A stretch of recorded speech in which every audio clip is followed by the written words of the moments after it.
Good morning, everybody. Good morning, everybody. Thursday, December 26th, day after Christmas.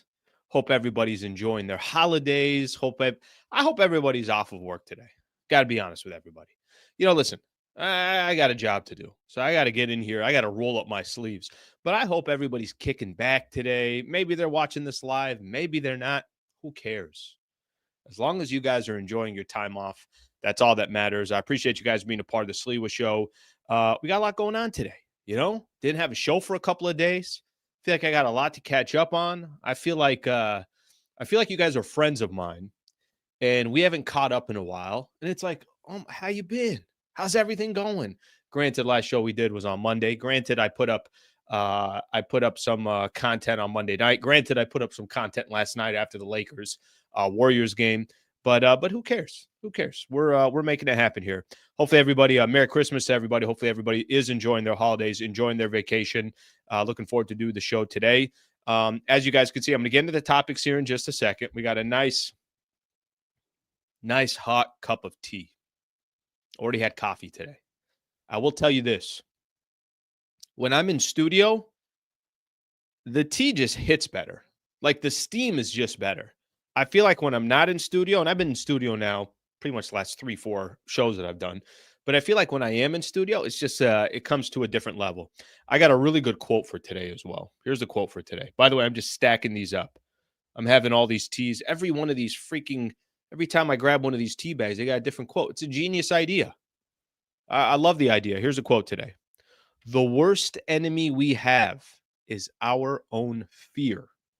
The worst enemy that we have is our own fear. Fantastic quote there. I'm already lined up. Look at this. I already got all these other quotes for these next few days. This one, gone. Worst enemy we have is our own fear. And then I got all the other ones lined up here. All right, give everybody a quick idea what we got for the show today. Quick little rundown. Kind of interesting today. I actually have no idea if everybody's off or people are back at work today. I'll tell you this right now. My drive that I had coming in this morning, not a soul. Literally not a soul on the road. I could have tailgated out on the 8 or the 5 freeway. I could have set up shop, hung out there. Here's what we got. First off, like I said, I already mentioned one of the topics, just wishing everybody happy holidays. So hopefully everybody had a great Christmas and getting ready for the New Year's and everything else. Big win for the Lake Show last night. You know, what makes this show, a show like this morning, kind of a fun show to talk about. Anytime you come off a good game, a good win, a lot of, I thought, good storylines from last night's game against the Golden State Warriors. Anytime you get one of those, I think that just makes for a funner show. So right out the gate, I think we got some good stuff to get into. And my post game that I did last night was no video. It was about 20 minutes long. Yeah, was I cutting it short? Sure, I was. But today we go as long as we want to go. AD's health, I want to spend some time on that. AD only played 7 minutes yesterday. He did say he's going to be good for that Kings game coming up over the weekend on Saturday. However, I do think there is a conversation to be had because the man is playing, but geez, does it not feel like every single game he's grimacing about something? So again, to that, the value of Austin Reaves, I want to spend some time on that as well. There was a good story that came out. It was the Chicago Times, I think it was. I got the article. We'll get into it. But it's talking about Zach LaVine and how the Lakers would not deal Austin Reaves in a deal. I was already going to have this topic before Austin Reaves went for 26 yesterday, triple-double, 10-10, and then also had the game winner. I want to talk about his value around the league because I don't think he's an untouchable, if you're asking me. I think some people think otherwise. I thought it was interesting yesterday. LeBron kind of leaving his post-game presser on ABC last night or ESPN said something to the effect of Christmas is our day. So NFL versus everybody. I think that's an interesting chat in itself. And then there was some different NBA news that was going on yesterday. We'll go from there. All right, let's ZJ. That tea is blazing. You can see the steam in the corner. Yeah, that's kind of the idea, and a good chance I'm going to burn my face off. Sure, there is, but it's worth it. We have I'm going to profile my people here real quick, and then we're going to get started with the show. Middle Eastern people, okay? Tea is very, very big in the Middle Eastern world. And I feel like the older I'm getting, the more risky I am with my tea. It's like the hotter it is, the better chance that I'm going to burn either my tongue or the roof of my mouth. I'm like, oh, yeah, that's good tea. I can't feel anything now. I can't taste anything. You know, we always have some kind of pastry with our tea. I can't even see properly because of the steam. But that's how we drink it. And that's how I'm drinking it here. All right, let's get the show started. So last night, Lakers and the Warriors. To be honest with you, I wasn't really 100% sure what to expect. Part of the reason why I wasn't that sure of what to expect was because I think more than anything else, it had to do with the fact that the Warriors are an inconsistent team. I don't know what the Warriors are going to be. They're going to come out and, guns blazing and look phenomenal. Or are they going to be the Warriors team that over these last couple of weeks, I think both teams have had similar struggles where Lakers got off to a great start. Warriors got off to a phenomenal start. I think at one point had maybe the second best record in the West. It might even been the top of the Western Conference. And then slowly they've just been, I don't even think it's slowly, they've just been cratering. They've been going in the wrong direction. And I don't think anything's going to change that. So as we come into last night's game, it's like, all right, Lakers going to have to play good ball to get a W in Golden State. But I think there's a lot of people that feel like I'll take my chances against the Warriors. I feel that way. I was doing a video, I think it might have been on Monday, where I was talking about, guys, all this chatter about the Western Conference is so good and it's this. No, I think there's 4 or 5 pretty good teams, and then everybody else seems average to me. Now, they could beat you on any given night, but Minnesota's looked average all year. Golden State looks like an average basketball team that definitely has flaws. The Sacramento Kings, below average. The Phoenix Suns, average. There's a lot of average teams in the league. Give the other teams up top. Give Oklahoma City credit. Give Houston credit. Give Memphis credit. You want to put Dallas in that category, I'm with you. You want to put Denver in that category, you could put Denver in there as well. But there's a lot of average teams. So I'm looking at this Warriors team, and coming into the game, it's like Lakers are coming off an L against the Pistons. How they lost to Detroit was a little discouraging. I was at that game. I went kind of last second there, and appreciative of the Lakers allowing me to get in there, even though I'm coming in last second. But it was a discouraging loss because of the Pistons basically young, fast, kind of bullied the Lakers, beat up the Lakers. Austin Reaves had 6 turnovers. A lot of, I thought, careless possessions in that game. All right, how are Lakers going to respond against the Warriors? 7-8 minutes into the game, AD's out.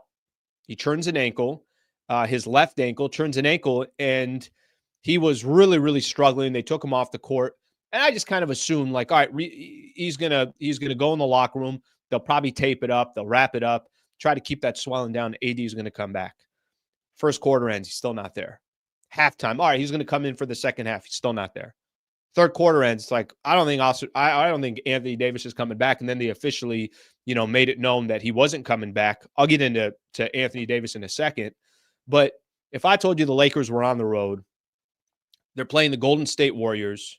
Again, not a great team, but a team with experience. The biggest advantage that you have against the Golden State Warriors is Anthony Davis. The biggest advantage that you have is understanding and knowing that AD is the real deal, and Anthony Davis is going to make it happen on a night-in, night-out basis, and there's no answer. The Warriors have no answer for Anthony Davis.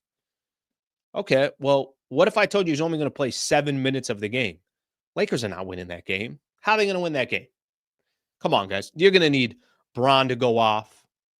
You're going to need Reaves to go off. Oh, by the way, D'Lo didn't play in the game as well. So there's another, especially if Anthony Davis isn't there, another key asset that you have to have in. Okay, so the Lakers are going to beat the Warriors without Anthony Davis. Then that means they need LeBron to go off, Reaves to go off, Max Christie's got to have a good game, Rui's got to have a great game. All these other guys off the bench have to contribute, and you got to play great defense without Anthony Davis there. That doesn't really sound like a storyline I'd be talking about coming into the game or at the end of the first quarter. And that's exactly what happened. That's why last night, to me, was just a really, really nice win for the Lakers. Did they have a hiccup against the Pistons? They did. You know what? I'm going to give Detroit credit. Do you guys know this? Kind of crazy. The Pistons all last year had 14 wins. They have 13 wins, and we're not at January 1st. They're going to equal the amount of wins that they had all of last season through 82 games. They're going to do it in 30 games. Give Detroit credit. And I say that, I really do mean that when I say it. They got some young, tough, gritty players. They play hard. And frankly, they got confidence that they could beat the Lakers. They've already done it twice. They swept the series, the season series. Responding the way the Lakers did last night, I really thought was impressive. And doing it without Anthony Davis for most of the game was phenomenal. Games like that, the only way you're going to end up beating a team like the Golden State Warriors without Anthony Davis, you got to have 5-6 guys contribute, and the Lakers did. You got to have a number of different guys that, you can look at, and maybe we don't depend on a night in, night out basis, but there was no margin for error yesterday. If LeBron didn't have a good game, Lakers probably get blown out. If Austin Reaves didn't have a good game, Lakers probably lose by 7, 8, 10 points. If Rui didn't contribute the way he did and hit some key threes, Lakers probably lose big. So all of that, you needed all that to go their way. Every time it seemed like the Warriors were ready to make a run, I thought the Lakers had a response. So just a solid win for the Lakers. It's funny. It was, it's obviously a Christmas game. It's Steph Curry versus LeBron James. It's every storyline that you could think of between those two players. And by the way, they both delivered. I mean, look at their stat lines. LeBron yesterday, 31, 10, and 4. Played 37 minutes, 12 of 22 from the field. Okay, what'd Steph Curry do? Just 38 and 6. Had 8 3-pointers and shot 14 of 24 from the field. These two dudes are still carrying the league. And I'll get into that in just a second. But that was the storyline coming into the game, and then that was the storyline when the game ended. But if you're a basketball nut like I am, that wasn't the storyline for me. For me, I walked away with, damn, look at the Lakers role players, all of them stepping up, even without Anthony Davis. That's what made last night great for me, is that the Lakers were able to get a W, and there were 5-6 guys that were able to impact that game, not Anthony Davis and not D'Angelo Russell. That's the part that I enjoyed most. So I really do believe that last night was kind of a nice little gut check win for the Lakers. If you don't have, in my opinion, the best player for the Lakers on both sides of the floor in AD, and you're still able to get a W on national TV on Christmas, LeBron versus Steph Curry, that's phenomenal. All right, let me switch gears here real quick because I want to talk about Austin Reaves. I got a couple things on Austin Reaves, and then I'm going to start looking at some of your comments here in just a second.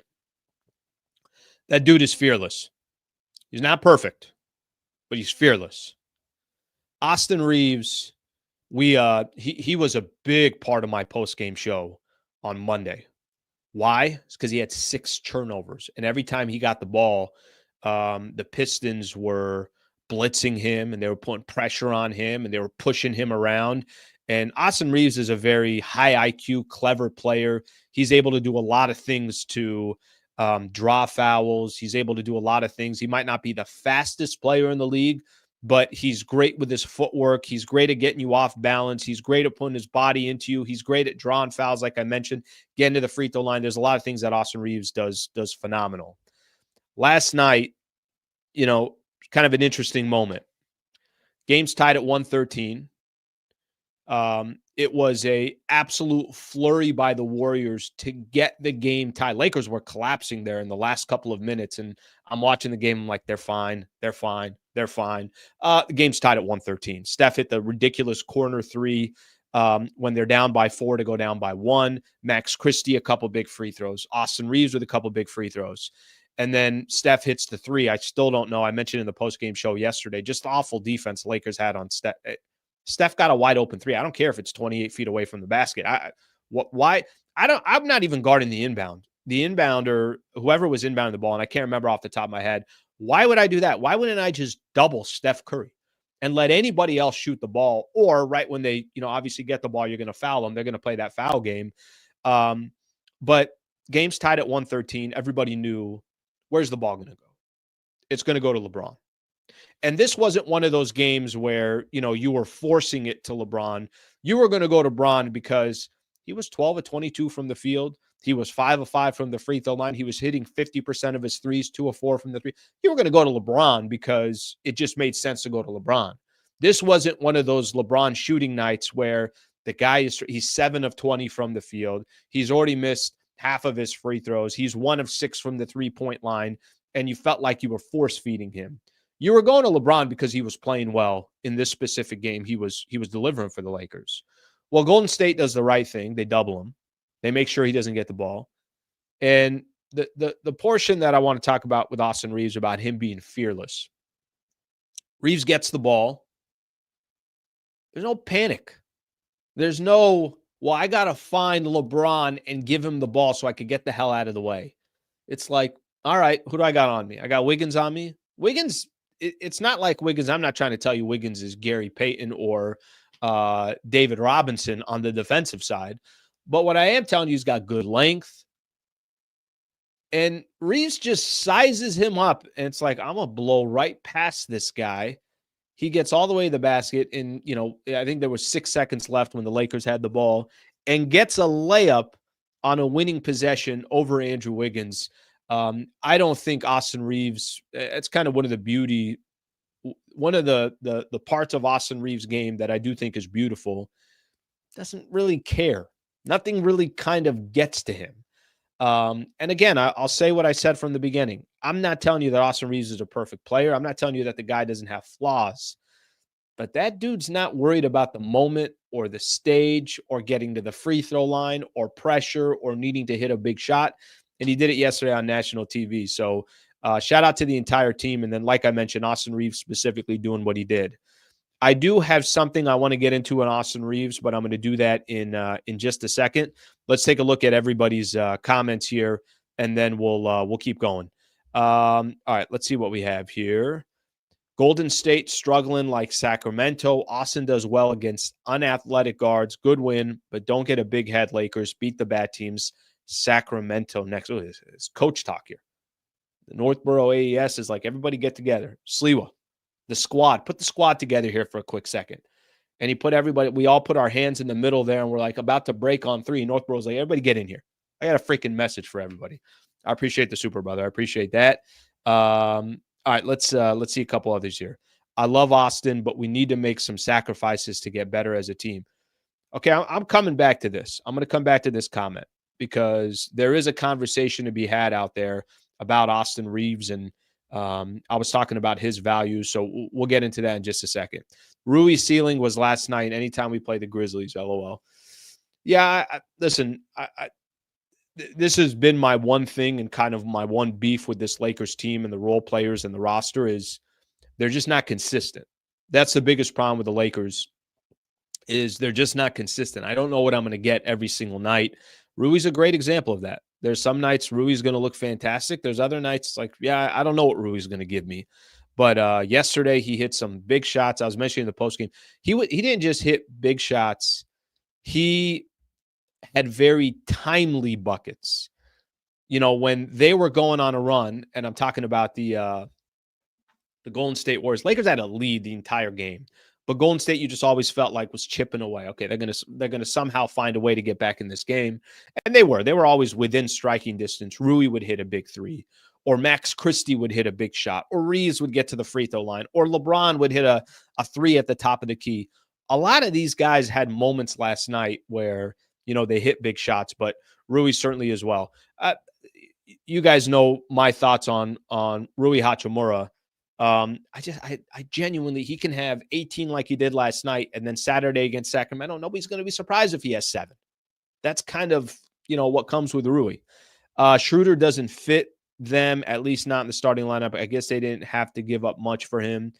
Yeah, they got issues. I think part of their issues, they got a lot of average players, but only one great player. Draymond Green's phenomenal, but Draymond is best when he's got a lot of great players around him and he could kind of do what he does, muddy the water on defense, set up guys. Back in the day, it was Clay, it was Steph, it was KD, it was some of these other guys. The problem with the Warriors, they have a lot of average players. They got one great player. In today's NBA, you got to have two great players. Even the Lakers with LeBron and Anthony Davis, two great players, they still struggle. And I mean struggle as in, we know the streak. They were 3-8 over 11 games, even with two great players. So that just shows you, obviously how much tougher or how difficult it could be even for a team like that. Let's see a couple more here, and then we'll keep going. Happy post-Christmas. Happy post-Christmas to you. Good morning to everybody, by the way. If I didn't say good morning to you guys, I saw all the comments in there. Merry Christmas to everybody. Ideally, Austin needs to be the sixth man like Ginobili. We don't need to trade him. He's shown he can be productive in closing moments. Okay, I got enough conversation here, and I even put it in my headline today, Austin Reaves' value in the league. So I got this comment from ZJ. The other comment that I looked at a little bit earlier, I love Austin, but we need to make sacrifices to get better as a team. Okay, let me throw this out to everybody. What is Austin Reaves' value in the NBA? There was an article out there, and I'm going to go through this article with you guys. There was an article. I saw this. This happens all the time. There's a couple really, really good Twitter accounts out there that will find articles and kind of just post them up on X or on Twitter on their account. Yesterday was NBA Central, which I've used before. I'm going to read this article here real quick, and it's coming from this specific article was coming from Chicago Sun-Times. Jay Cowley put out the article. The Lakers are not interested in including Austin Reaves in a trade package for Zach LaVine, per Jay Cowley Hoops.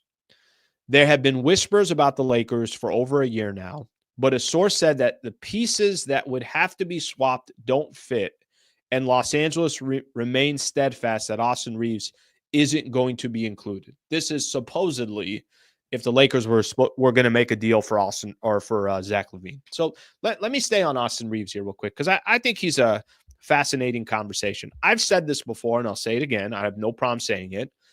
I don't think the Lakers can win a championship with Austin Reaves as their third best player. Go look at the league right now.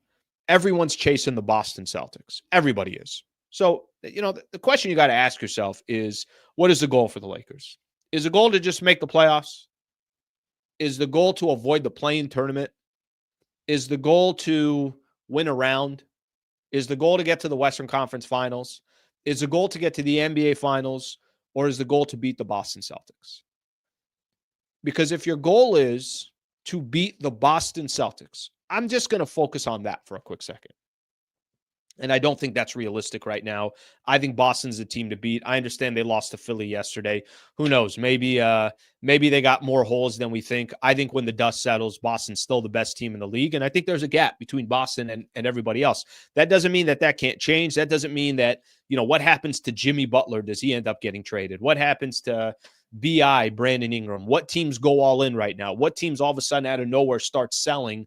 What if De'Aaron Fox got traded? A lot can change, but where we sit today on December 26th, I think that's a team, everybody's chasing.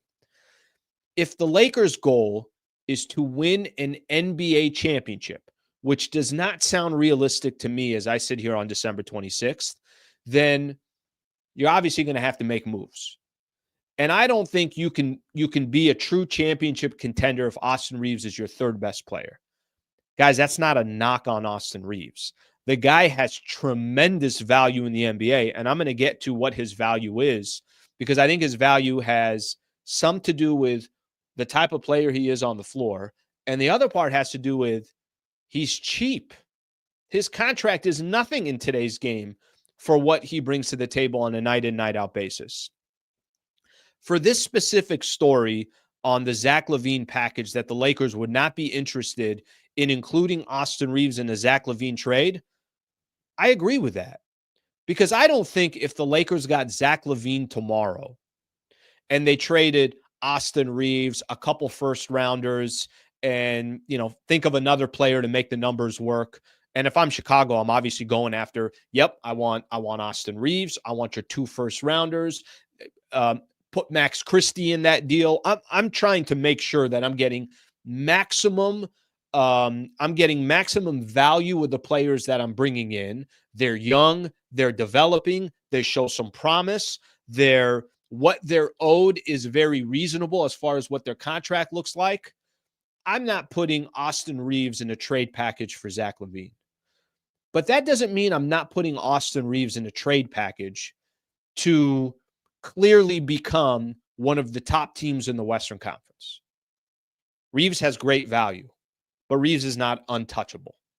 Reaves is valuable for a number of different reasons, but if the goal, go back to what I said from the game. By the way, I don't think the Lakers are going to trade Austin Reaves, but I'm going to go back to what I just said. If the goal is to make the playoffs, all right, not exactly setting your, standards very high. But if the goal is, no, we need to and have to be one of the top teams in the Western Conference, then you obviously got to go make moves and you got to give up good value in order to go get a solid player back in return. Okay, so let me do this. Let me start off with this here real quick. I mentioned the value, so let me kind of just give you an idea of what Austin Reaves, what is his value in the NBA today. First off, Reaves, these are his stats on the season. 17 points a game, just under 5 assists, just under 4 rebounds. So you can call it 17, 5, and 4 a night from Austin Reaves. Okay. He's on year 2 of a $54 million contract. It's a 4-year deal. His contract every year is $13 to $15 million a year. He's got a more valuable contract than Rui. He's got a more valuable contract than D'Angelo Russell. His contract's almost the same as Gabe Vincent. It's a couple $1 million off. My point that I'm trying to make is it's not just what's your production every single night, but it's also how much do we have to pay you? How much of our cap, how much of our team payroll do we have to give towards you? There's not a lot going to Austin Reaves, which makes him and his contract incredibly valuable. And if you are to go out there and, obviously make a move and Austin Reaves is in that deal, you better be getting exactly what you're looking for. You better, by the time you walk away from that deal, be saying to yourself, okay, now we got a shot. Or you're doing a less deal to keep Austin Reaves and you got another player of great value that's just kind of adding to your team. I was looking at contracts and I was looking at, what players around the NBA, what kind of money they're making and looking at their contract compared to Austin Reaves. There's some players in the league right now. I'm going to throw out some names here. Tobias Harris makes $25 million a year. Austin Reaves is making half of that. Terry Rozier, $25 million a year. Again, I'm just looking at players that I'm watching in the league. Bruce Brown was a nice role player, makes $23 million a year. More players that are, having value. There's other guys that have great value as well. Lonzo's $22 million a year. There are a lot of good players in the NBA that I would tell you that are not as valuable or not as good as Austin Reaves. And Austin Reaves is making half the amount of money that they're making. So just to kind of give you an idea on that. All right, let's take a look at some of your comments here as we keep the chat going and the conversation. Look at everybody today. Everybody's here. Everybody's here today. Let's see what we got here. AD must go. Where'd that come from? Where'd that come from? AD is not going anywhere. Easy 20 to 25 million a year. I'm with you. And I think what you're talking about there is Austin Reaves' value is 20 to 25. It's funny. When the Lakers signed, they signed 3 players last year in the offseason because we know they didn't do anything this offseason. Literally nothing. They extended Max Christie. They drafted Dalton Connect. And that was it. They didn't do anything else. There was a player option for Cam Reddish. There was a player option for Jackson Hayes, Christian Wood. They didn't do anything. When they signed Rui Hachimura, D'Angelo Russell, and Austin Reaves, they signed all 3 of those players. And instantly I was like, Reaves got what? And there was part of me, I remember I had Brian Windhorst on right after all those signings happened. And Windhorst was saying they probably paid too much for Rui Hachimura. The world's not going to end, but they probably paid too much for him. D'Lo was kind of right at it seemed like the right numbers. And the last one was, the Austin Reaves contract. I'm like, how the hell did they get Austin Reaves for just that? They paid what for Austin Reaves? Guy's got tremendous value, obviously in the league. And I'm all for, I'm gonna say what I said before. I'm all for, if the Lakers feel like there's a move out there to truly put themselves in a position to compete for a championship, then go make it. And if it includes Austin Reaves and you think, yeah, but look what this does to our trajectory for the next year, 2 years, or whatever the case is, because they are all in, and you have to give up your 2 draft, all that stuff. Well, you better have a legitimate chance to win an NBA championship if Austin Reaves is in that deal. So Chicago, in their world, they I don't blame them for trying to, certainly try to go get a player like Austin Reaves. I said this. I never go on that trade machine, the ESPN trade machine that's out there. And when the news came out about De'Aaron Fox, kind of the Sacramento Kings are on notice.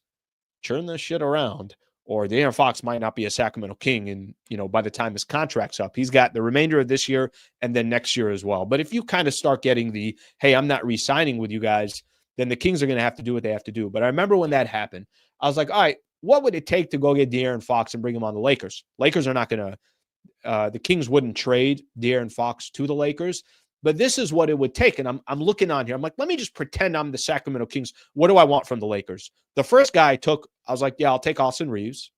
I put Max Christie in there. I put Rui on there as well, just to have another piece that I can maybe go flip again, because Rui's got 2 years left on this year and next year. And then I wanted those 2 first-rounders. So, of course, any move that you're going to go make, if I'm the opposing team, I'm trying to get Austin Reaves. Give me a Max Christie. Give me those draft picks. I'm obviously trying to get what the Lakers' future is, because they're trying to win right now. All right, let's see a couple more of these here. Reaves is comparable to the Celtics' third best player to Porzingis or White. I don't agree with that. I don't agree with that. Or let's put it this way. I don't agree with that, because Drew Holiday is one of the best two-way players in the league, one of the best defensive players in the NBA. Is clutch, has been in the league for a long time, obviously an NBA champion right now. Drew Holiday's their third best player. The problem is Derek White or Porzingis are their fourth and fifth best player. By the time you're out of the starting lineup, you got 5 tremendous players at the Boston Celtics have, and we haven't counted the 2, these 2 perfectly wing players in today's NBA in Tatum and Jaylen Brown. So I don't think Reaves is on that level of a guy like Drew Holiday. But the difference would be okay, let's say you have Reaves, and then you have players that are as good as Reaves as your fourth and your fifth best player, but they play, a different style of ball, or one is a 7-footer like Porzingis is. All right, a couple more of these, and then we're going to keep going here. His contract is too good to give up. You're not wrong there. There are 2 ways to go. Live with mediocrity, or try to win a ring. Austin is good to mid. KCP or Caruso is better by far to get you a ring. Until he is that, it's fool's gold. I don't think it's fool's gold, because, like I said from the beginning, it's got to be one of the best contracts in the NBA. Austin Reaves is making $13 million a year. I think next year it's 14, and the following year it's 15. He's making nothing in today's. Go look at the contracts that are being thrown out in the NBA. Go look at them. Brandon Ingram, who I'm a fan of, is trying to get a max. De'Aaron Fox, stud, turned down 3 years, $166 million, because he's trying to go get that 250 or 280 or 300 or whatever that deal is. Those are bad examples, because those are kind of franchise pieces. But my point is that there are a lot of mid players in the NBA making a lot of money. A lot of money. All right, let's see another comment or two, and then I'm going to keep going here. Let's see what he's got here. You think the bench is bad now? Wait till after a trade. Get better. The convo is insane to me. Yeah, Carl. Then what's the goal? Because I think we all realize this. I love Trevor Lane. By the way, Trevor Lane tomorrow. I got to actually confirm that, but him and I were texting last week, so he's most likely going to join the show tomorrow. Trevor, through 30 games, he put out a tweet last night, something basically saying, here's what I've noticed is this roster is not good enough to win a championship. And he also said that, he's really excited to see what this team could be once Vandal comes back. Now, I know we'll hold our breath for all of that. But I get what you're saying is you think the bench is bad now, but how about just the overall roster? Again, if the Lakers, if they were happy and content with where they were, then I would say, okay, hold on to your first rounders, hold on to Austin Reaves, and wait for the LeBron era to end. And now you have some assets that you can use to go figure it out. But they're not content with where they are. How can they be content with where they are? They're kind of in this middle ground. And by the way, 17-13 right now, I got to be honest with you. I'm not hating it. I'm really not. I think the 17 and 13 record right now is not a bad record at all. I'm looking at the Western Conference. Denver lost yesterday, so Denver's got I think they got like a percentage advantage. Anyways, it's too early in the season to worry about it. Lakers and Denver are within. Lakers, Denver, and Clippers are all tied with basically the same record. The 16-12 Denver, Lakers, and the Clippers are 17-13. I'm not mad at it. I'm really not. I don't think the Lakers are in an awful position. I really don't think they're in an awful position at all. All right, let's keep things moving here. I do want to talk a little bit about Anthony Davis. I didn't really mention it yet. I was going to mention it a little bit earlier. I saw this yesterday, last night show or game ends, and I'm putting some notes together for the show. By the way, cheers to everybody. Some good tea right here. If you're just getting in right now or you're watching the recorded version and you kind of missed some of the jabs, I got you guys. Dave McMenamin put out a tweet yesterday. Anthony Davis to ESPN. I'll be okay. I'm playing against Sacramento on Saturday. So AD turned his ankle. I mentioned it early in the show. For me, I thought, okay, AD's coming back. He's on his way back. All right, where's Anthony Davis? It never came back in the game. AD has played in 28 of the 30 games so far this year. Last year, Anthony Davis played in 76 games for the Lakers. Remember, he played in 76, and I think Bron played in 72-ish, something like that. I guess it doesn't matter, but I got a couple observations on Anthony Davis. It seems like the man, something is always bothering him, right? It's the shoulder. He had that stinger where there's, sometimes where literally he was kind of dragging his arm, or he'd leave and then come back. He'd still come back in the game, but he'd leave for a few minutes. The ankle, getting hit in the face. Remember, we're all talking about the dude's got to start wearing goggles. What is he doing? He's got to be smarter with all that, or whatever the case is. I guess at the end of the day, as long as he is in these games, which he has been, 76 games last year, 28 so far out of 30 this year, you take it. Anybody would take it. I mean, go look at how many games Luka's missed, Joel Embiid. There's other great players in the league that are not there every single night. So, you take your chances with Anthony Davis. As long as he keeps playing and delivering, it's all good. But man, is this dude nursing something. Every single game, there's something. And listen, this is just part of Anthony Davis. This is part of, I think, what comes with AD. There are certain players, certain players play the game a different way. There's a mentality in the game where it's, I don't want to make comps, because if I say Kobe, okay, yeah, but who in the league was Kobe? Kobe's one of one. Or you got to want to go back to some old school players, AC Green, the Iron Man. That's just not the way the league is. But I was thinking about this yesterday. I'm like, look, he's playing in most of these games. It's not like he didn't show up last year for the Lakers. He did. He was there for the entire playoffs as well.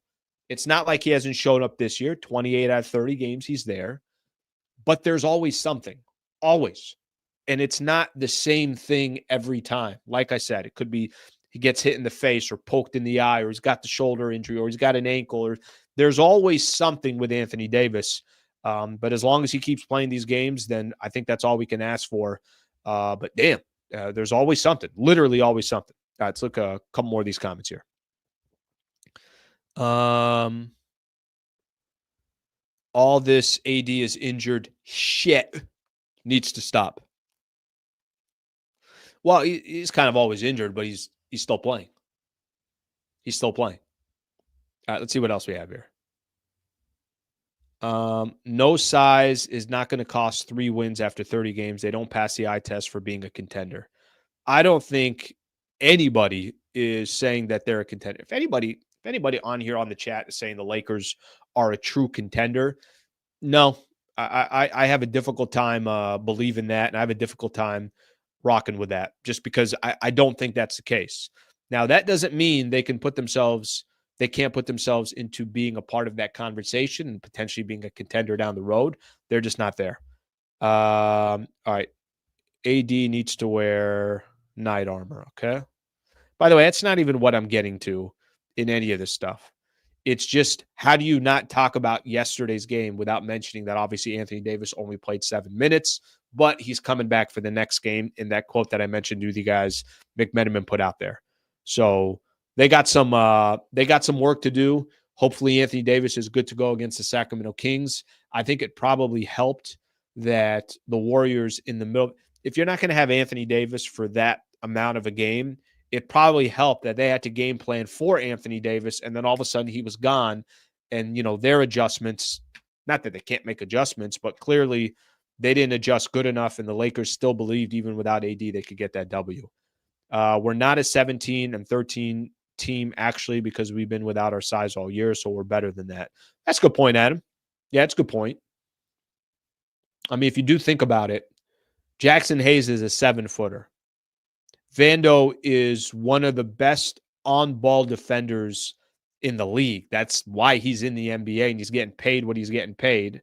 And Christian Wood is a 6'10", 6'11", not per se defender, but just another big body that you can throw out there. And it kind of gives it gives the coach like JJ Redick all these different options that he can go to.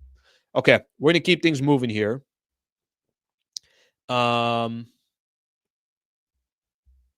AD balling, he's just a long body. PS, that ankle turn was nothing, 2 to 3 days. No, he is coming back. AD not in the last 2 minutes was a blessing. I don't know how you see that one. I want Anthony Davis in for every possession. Even if it's not offensive, you want him in there because the defensive side. Okay, so last night we're watching the game, and post-game, LeBron is getting interviewed. And I thought, listen, I thought this was interesting for a couple of reasons because, kind of the way I started the show, ESPN, LeBron James, Steph Curry deliver as Lakers win Christmas Classic. LeBron was asked yesterday, what makes playing on Christmas so special? He said LeBron and Steph Curry. Said that with a smile. Obviously, those two players delivered. Bron's about to turn 40. But then not even a question came. This is just LeBron that was talking during the broadcast or right at the end. And the interview's coming to an end. He says, I love the NFL, but Christmas is our day. He's obviously talking about the NFL having a couple games earlier in the day. And by the way, both not good games. Kansas City blew out Pittsburgh. Baltimore blew out Houston. Those are two teams that went on the road and handled business, and I'm sure we'll probably be facing each other again in the AFC Championship game. We'll see what happens. Buffalo's good. Chargers look like they're a decent team as well. Pittsburgh, maybe not. Anyways, the point that I'm trying to make is I just thought it was interesting that LeBron had to go out of his way and say, I love the NFL, but Christmas is our day.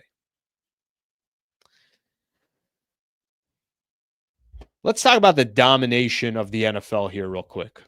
And, when we talk about the NBA and some of the issues that they're having and NBA ratings going down, and that's been a big conversation over the last 30 days. It's been a big conversation. But I was thinking about it. I love the NFL, but Christmas is our day. You can't claim something is your day just because it was your day in the past. Okay? People have to want your product.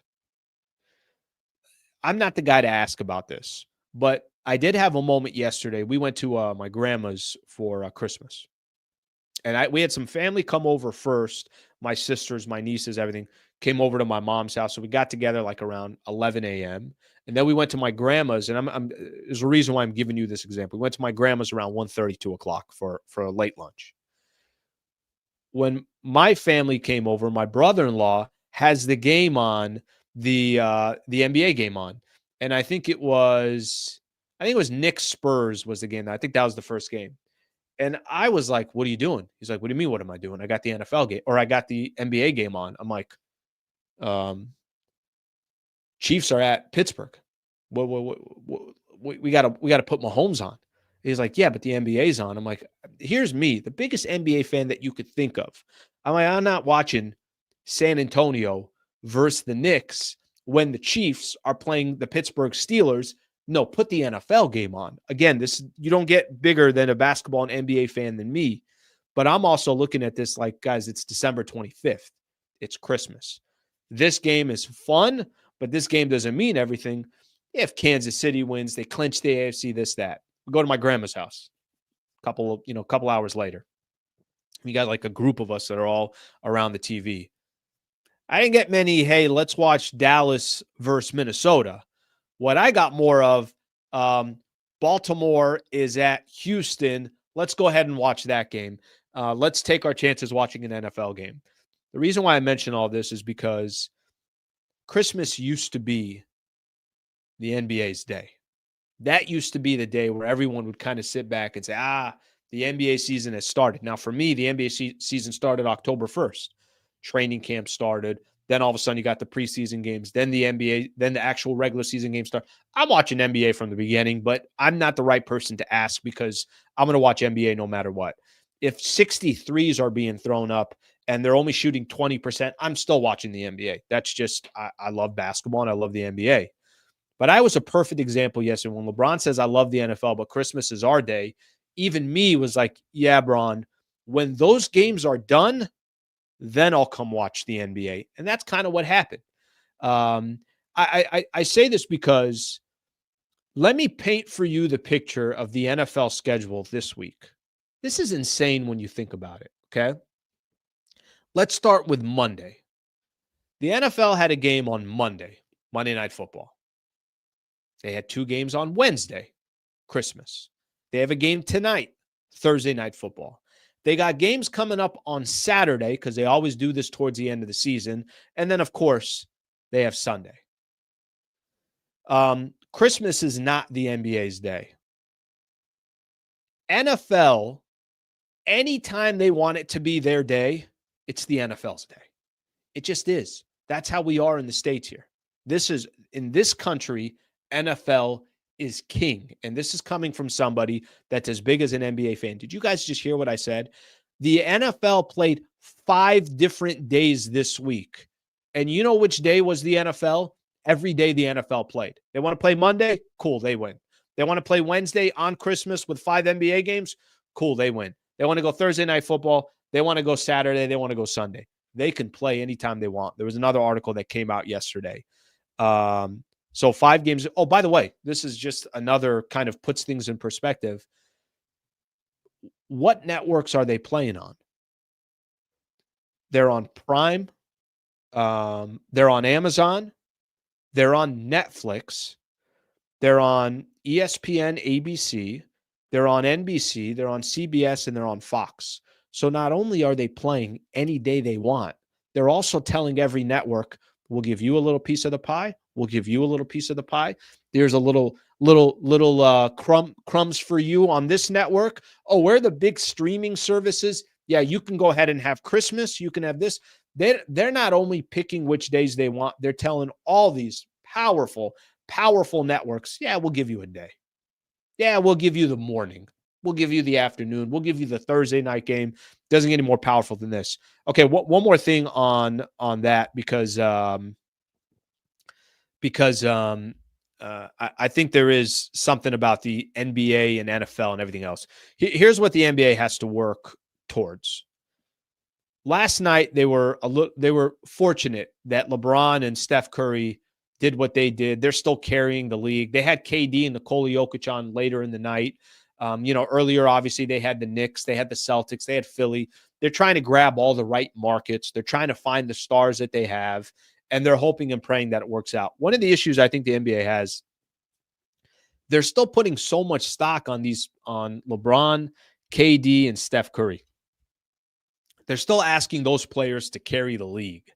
And I do think that's the biggest difference in the NFL. In the NFL, it doesn't matter what market you're in. It doesn't even really matter who's playing. I mean, of course, if it's you got Lamar Jackson versus Patrick Mahomes, all right, that's must watch. It's Josh Allen versus you pick whoever it is. Okay, that's much must watch. But one of the issues I think that the NBA is having, I mean, you really want to promote your stars, but I think they're so dependent on a few players and they're so dependent on a few markets. I'm not telling you that the Cavs and the Oklahoma City Thunder should have had to play yesterday, but the number one team in the Eastern Conference and the number one team in the Western Conference were not on TV yesterday. They weren't. Why? Because the NBA is so dependent on the market size and they're so dependent on the stars. And I don't know if they're doing a good enough job of properly promoting who the next stars are going to be in this league. But Shea wasn't on a TV last night. He's one of the top 5 players in the NBA. They got the number 1 record in the Western Conference. Why wasn't he on there? Because they're the Oklahoma City Thunder. Where the NFL, you're not depending on the market. The NBA is depending so much on the market. All right, let's look at some of these comments here, and let's keep things rolling here. Since the NFL games were on Netflix, Lee, do you think they got the numbers they were expecting? Okay, it's almost like you were in our living room yesterday.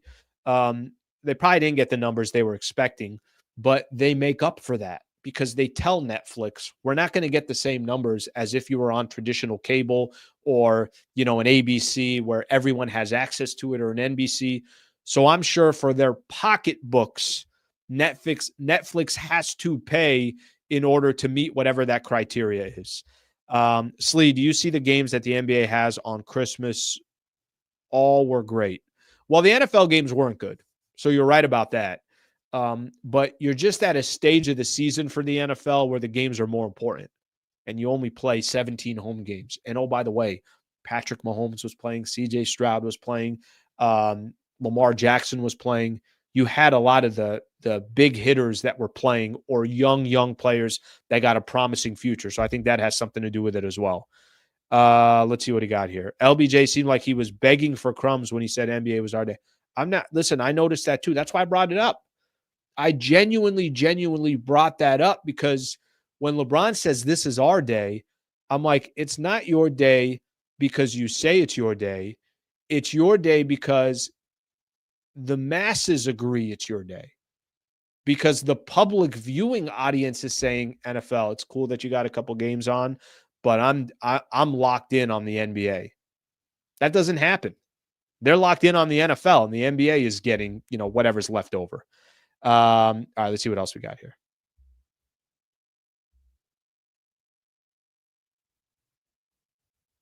Okay, Timothy, thank you so much for your observation there. We really appreciate that. Thank you. Such great insight. Thank you so much, Timothy. Timothy, just come on here and have a regular conversation with us. We're all in. All right, let's see what else we got here.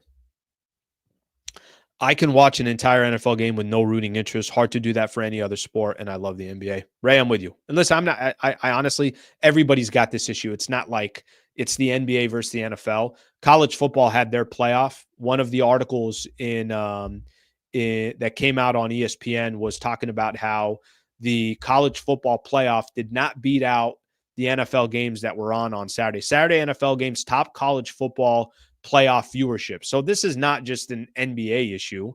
This is a NFL is king. And whenever they're done eating, everybody else can get in line to eat. Basically, what you're fighting for in all these networks is who's grabbing second place. Yeah, the article had, what did this have here? It said SMU and Penn State averaged 6.4 million viewers on TNT networks, compared with Texans and Chiefs on NBC averaged 15.5 million. Yeah, that's not, but that matchup, if you told me it was Ohio State and Penn State or it was Georgia, Notre Dame, then we're talking about, those numbers are going to be closer. Clemson, Texas drew 8.6 million compared to Steelers, Ravens, 15.4 million. But then later in the night, when there was no competition with the NFL, Indiana, Notre Dame did 13.4 million. Tennessee, Ohio State did 14.3. So again, this isn't a shot at the NBA. This is everybody else is fighting for second place because obviously nobody's going against the NFL on that front. Okay, one other thing I got on the NFL, and then I got some NBA news as well. Chiefs are now 15-1, like it's nothing. They've won 3 of the last 5 Super Bowls. They're going to be able to sit for 2 to 3 weeks and just kind of rest and relax and get healthy before the playoffs start. Speaking of everything runs through the, we were talking about everything runs through the Celtics. Yeah, everything's going to run through the Chiefs, of course. Again, every single year that's the case. Okay, I got a couple of things on the NBA, and then I'm going to read some of your guys' comments, and then we're going to call it a day. I don't know. It's kind of funny. I was driving in this morning to the studio out here in Solana Beach, California, part of San Diego. And I'm driving in, and there were, as mentioned, there's nobody on the road. And typically when I listen, I'll listen to some sports talk radio on my way in. There's an iHeart station out here, 760. There's the Padres station out here, 97.3 The Fan. So some of them will have local. Some of them will have Dan Patrick, whatever it is. I had no idea who I was listening to. I'm like, I don't know anybody's working. I don't think anybody's working until, January 6th or whatever that Monday is for the next few weeks. But for me, I'm in here today. I'm in here tomorrow. I'll do a post-game show on Saturday. I'm back in on Monday as well. So I'm going to keep doing my shows. The only days I really took off, Christmas Eve and Christmas, even though I'd still posted something on Christmas, that's probably going to be the same way next week. Nothing on New Year's Eve, nothing on New Year's. Maybe I'll probably post something, but I don't think I'm going to go live. Couple things on the NBA front real quick here, and then we're going to get out of here. Luka could be out for an extended period. I don't know if you guys saw this. He's got a calf strain or something along those lines. Start to look at these standings. There's a lot of teams you can kind of question. They got a little bit of vulnerability, and certainly if they don't have Luka, then that's an interesting conversation. I saw one thing that was interesting yesterday too. Shams, now part of ESPN, Heat's Jimmy Butler prefers trade out of Miami. I guess the 2 teams that he's most interested in going to is the Golden State Warriors or the Phoenix Suns. So if you're a Laker fan, I'm not trying to see Jimmy Butler on one of those 2 teams because both of those squads are below the Lakers right now. And I think unless they make a trade, now Phoenix is interesting. I mean, they're kind of so hot and cold. We watched them in a game against the Lakers where they blew the Lakers out by 20 plus. Bradley Beal was excellent. Devin Booker was excellent. I think Booker's missed a few games now in a row.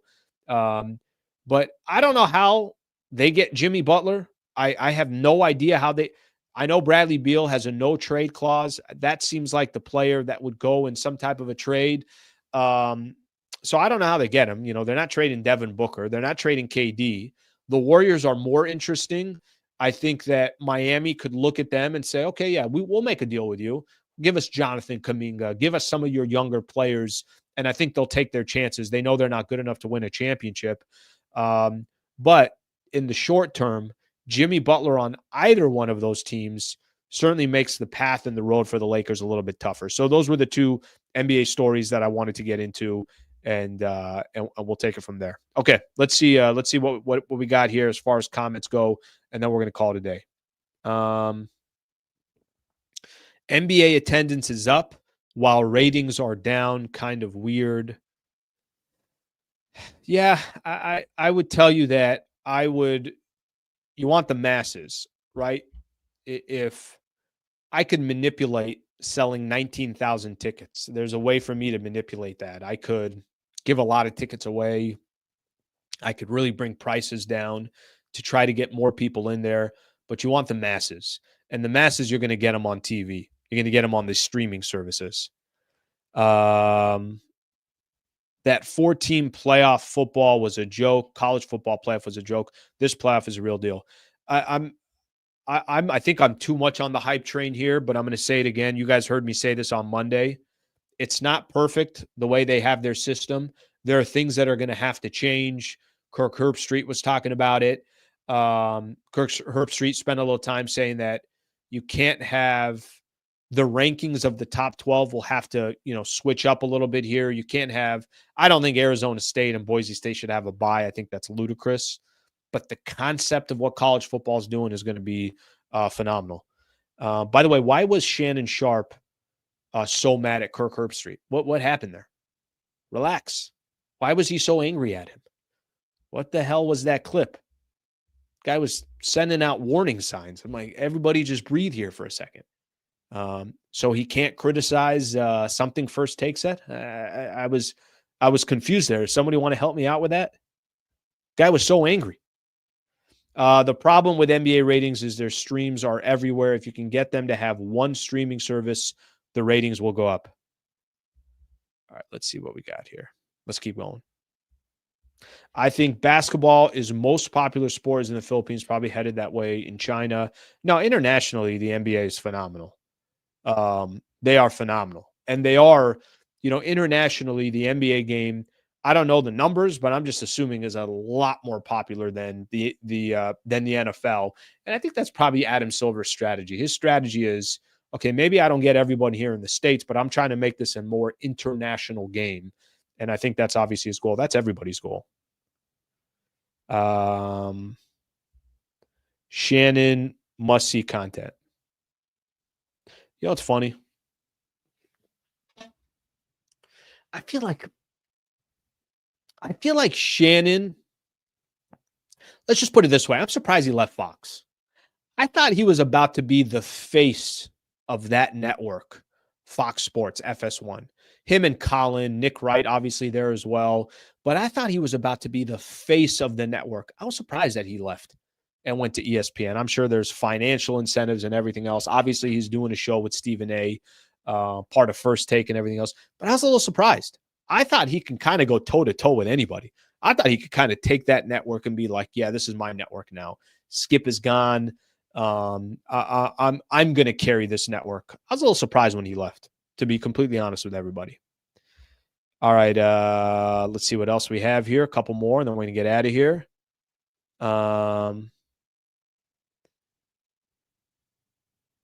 It seemed like a lot. Yeah, I got to be honest. I really do feel that way. I really felt like if Skip is on his way out, bro, isn't that Shannon's network? Shannon's going to have, find the right person to team him up with on Undisputed. And then it's kind of like Shannon going up against Stephen A., right? It's like, this is my network over here, and that's your network over there. And we're going up against each other, same time slot. You go find who you're going to have across the table over there. I'm going to find who I'm going to have across the table over here. I really actually thought that's what was going to happen. Guess I was wrong. I guess I was wrong.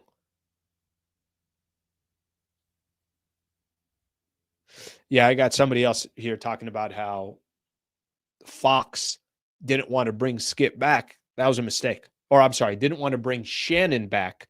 That was a mistake. Oh, I would have been handing the keys over to him. Be like, all right, it's time. I'm handing the keys over and take it from there. Again, more people on here. If people are saying that he was forced out and everything else, then that's also a mistake on Fox's part. I'd have kept Shannon in that network. All right, y'all. That's all I got for today. I appreciate you guys hanging out. Thank you for being here. What did we do? An hour and 4 minutes today. I'll be back on tomorrow.